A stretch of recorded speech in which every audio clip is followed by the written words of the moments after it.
Some moments are so fragile that the world itself seems to hold its breath around them.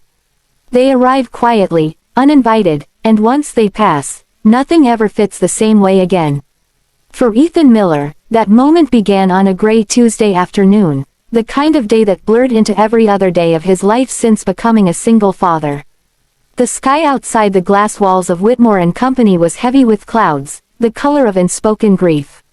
Rain streaked downward like the city itself was crying, though Ethan doubted anyone noticed. People rarely did. They walked with purpose, with destinations and certainty, things he no longer possessed. Ethan adjusted the baby carrier against his chest as Noah whimpered softly. The sound wasn't loud, but it was constant, like a tiny crack in the world that refused to close. "It's okay," Ethan whispered for the 100th time that day. "I've got you." But the truth was, he wasn't sure he did. At 32, Ethan looked older than his years. Sleepless nights had carved permanent shadows beneath his eyes. His once neat hair was now perpetually uncombed, fingers run through it too many times in stress. His clothes were clean but rumpled, chosen not for style, but speed. He hadn't planned to bring Noah to work again. He never did. But the babysitter had cancelled last minute. The daycare was full, and the last family member who might have helped lived 3 states away and hadn't returned his calls in weeks. So here he was, standing in the sleek, polished lobby of one of the most prestigious firms in the city, with a 3-month-old baby tucked against his chest and fear curling tight in his stomach. Whitmore and Company was not a place for babies. It was a place of glass walls, hushed voices, and expectations that crushed mistakes before they could breathe. It was ruled, quietly but absolutely, by Claire Whitmore, Ethan's boss, the woman everyone respected, the woman everyone feared, the woman no one truly knew. Claire Whitmore didn't tolerate weakness. She didn't tolerate excuses, and she certainly didn't tolerate disruption, especially not one that cried. Noah stirred again, his small face scrunching, lips trembling as a thin wail escaped his throat. Ethan's heart clenched instantly. "Please," he murmured, bouncing gently. "Please don't start now." Too late. The cry grew louder, sharp, desperate, raw. Ethan felt heat rush to his face. Heads turned. Conversations paused. He caught sympathetic glances from a few coworkers, irritation from others. He didn't blame them. Before Noah, Ethan had been like them, focused, efficient, detached. He had believed professionalism meant leaving personal life at the door.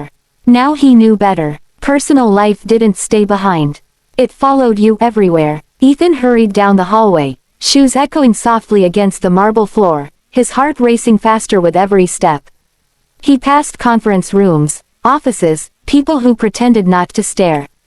He tried everything, rocking, whispering, the pacifier, the bottle. Nothing worked. Noah's cries grew hoarse, desperate, like he was calling for something Ethan couldn't give.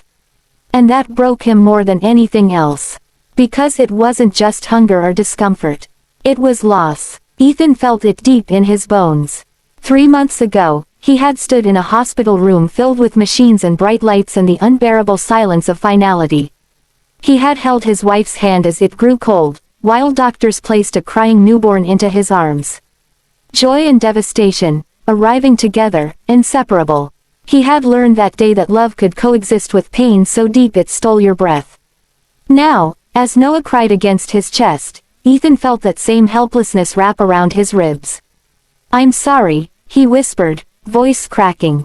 "I'm trying." He reached the executive lounge, a rarely used space reserved for emergencies and late nights. It was quiet, dimly lit, blessedly empty. Ethan closed the door behind him and exhaled shakily. The room smelled faintly of coffee and expensive wood polish. A small crib stood in the corner, an unspoken acknowledgement by the company that sometimes, life refused to be convenient. Ethan gently laid Noah down. The crying didn't stop. It intensified. Noah's tiny fists clenched, his face reddening as sobs racked his fragile body. Ethan stood helplessly beside the crib, hands gripping the rail, tears burning behind his eyes. "I don't know what you need," he admitted softly. "I wish your mom were here." The words tasted like glass. For a moment, he considered calling it a day, walking out, consequences be damned. But rent loomed, bills waited, life did not pause for grief. So he stayed, and that was when it happened. At first, Ethan thought he was imagining it. A sound drifted through the stillness, soft, rhythmic, soothing. A hush, like someone humming under their breath. Ethan froze. The sound wasn't coming from the lounge.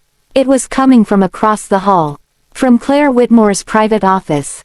That made no sense. Claire Whitmore didn't hum. She didn't linger. She certainly wasn't supposed to be here. She was scheduled to be in meetings all afternoon.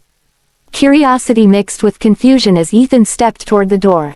It was slightly ajar. Just enough. Ethan hesitated, every instinct screaming that he should turn back, mind his business, pretend he hadn't heard anything. But No's cries began to soften, like something was pulling his attention elsewhere. Ethan's heart pounded as he leaned forward. And then he saw it. The world fractured. Claire Whitmore sat in the armchair by her window, the city skyline blurred behind her. Her tailored blazer lay draped over the chair arm. Her posture, normally rigid, commanding, was relaxed, almost reverent. In her arms was Noah. His Noah. The baby was pressed gently against her chest, small hands curled into fabric, his cries replaced by soft, satisfied sounds. Claire Whitmore was breastfeeding his child. Ethan's breath vanished. His mind rejected the image before him, scrambling for logic, explanation, anything that could make this moment unreal. But it was real. Every detail burned itself into his memory. The way her hands supported No's back. The tenderness in her eyes. The vulnerability written across her face. This was not the woman Ethan knew. This was not the boss who commanded boardrooms and silenced arguments with a single look. This was someone else entirely. A woman stripped of power. Of walls. Of armor. Time stretched thin. Claire looked up. Their eyes met. Shock rippled across her features, followed instantly by fear.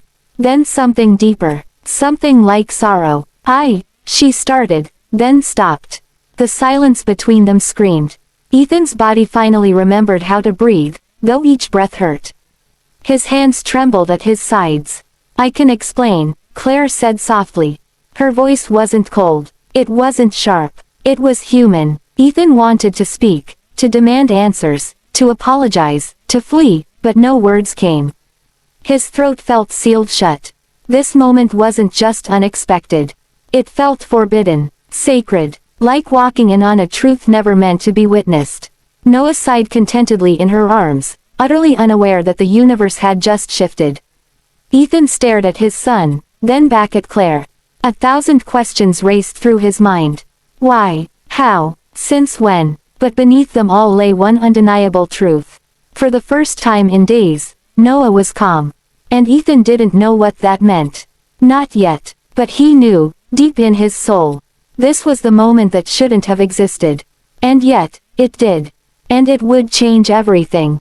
Chapter 2. The silence that followed was heavier than any confrontation Ethan had ever imagined. It wasn't the kind of silence filled with anger or accusation.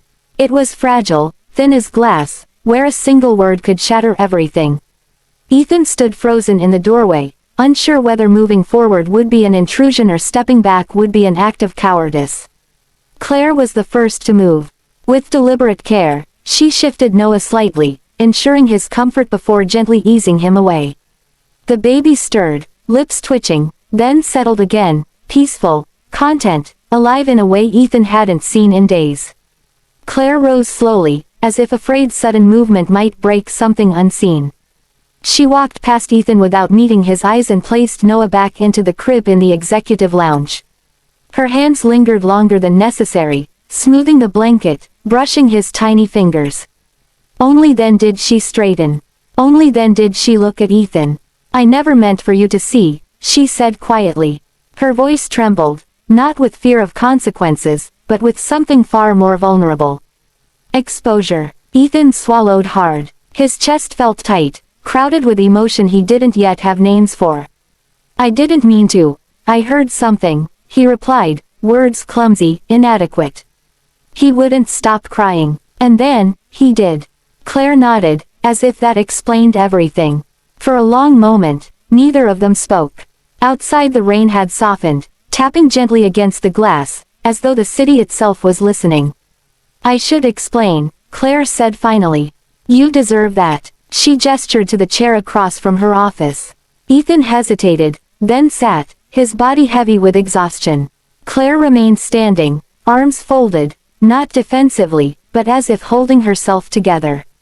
"My son's name was Lucas," she began. The name hung in the air, tender and aching. "He was born 4 years ago. Premature. 29 weeks. She paused, breath hitching. "He lived for 12 days. Ethan's heart clenched. "I had planned everything," Claire continued. "The best doctors. The best hospital. I believed, arrogantly, that control could protect me." Her lips curved into a hollow smile. "It couldn't." She looked out the window, eyes unfocused. "When he died, the world didn't stop. Meetings continued. Emails flooded in. People told me how strong I was. How professional. How impressive it was that I returned to work so quickly." Her voice cracked then, just slightly. "No one asked me if my arms felt empty." Ethan felt tears burn behind his eyes. "I never stopped producing milk," Claire said softly. "The doctors said it would fade. It didn't. I donated at first. Told myself it was practical. Efficient." She exhaled. "But eventually, it wasn't about practicality. It was about not letting go." Her gaze returned to Ethan, raw, unguarded. "When I heard your baby crying today, something inside me broke open. I didn't think about titles or boundaries or what was appropriate. I just heard pain. And I remembered." Ethan's voice came out barely above a whisper. "You remembered what it felt like to need someone." Claire nodded. "Yes." The truth settled between them. Not uncomfortable, not shameful. Just real. Ethan looked toward the crib where Noah slept peacefully. "I've been telling myself I'm failing him," Ethan admitted. "That he cries because I'm not enough. That if his mother were here, he wouldn't feel so lost." Claire's expression softened. "Grief doesn't mean absence of love," she said gently. "It means love with nowhere to go." That sentence shattered something in Ethan. Tears spilled freely now, unchecked. He didn't try to stop them. "I don't know how to do this alone," he confessed. "Every day I wake up terrified I'll ruin him." Claire crossed the space between them and sat across from him, not as his boss, not as an executive, but as another parent who had loved and lost. "You're not alone," she said. "You just don't know it yet." From that day forward, something quietly changed. Not dramatically, not all at once, but steadily. Claire adjusted Ethan's schedule without making it a spectacle. She approved remote workdays, built a small childcare room in the office, not just for Ethan, but for others who had been silently struggling. She never spoke publicly about her son. But sometimes, when Noah cried, she would pause, hands trembling slightly, then steady herself and smile softly. Ethan noticed. They began talking more, not about work, about grief, about fear, about the strange guilt of surviving when someone else didn't. Claire told him about the nursery she never dismantled. Ethan told her about the lullabies he sang off-key at night. Slowly, the walls between them thinned. One evening, months later, Ethan stayed late finishing a report. Noah slept in the crib nearby. Claire passed by, coffee in hand, then stopped. "He has your eyes," she said. Ethan smiled. His mother's stubbornness. They shared a quiet laugh. And in that moment, Ethan realized something profound. Healing didn't erase pain. It made space around it. Years passed. Noah grew, laughing, running, asking questions too big for his age. He called Claire, Aunt Claire, unaware of the invisible thread that had once tied their lives together so tightly. And sometimes, when the office was quiet, and the world felt heavy, Claire would watch him play and think of Lucas. Not with unbearable sorrow, but with love. Ethan never forgot the moment that changed everything. Not the shock, not the confusion, but the truth beneath it all. That compassion can arrive in unexpected forms. That healing often begins where judgment ends. And that sometimes, the moments that shouldn't have existed, are the ones that save us.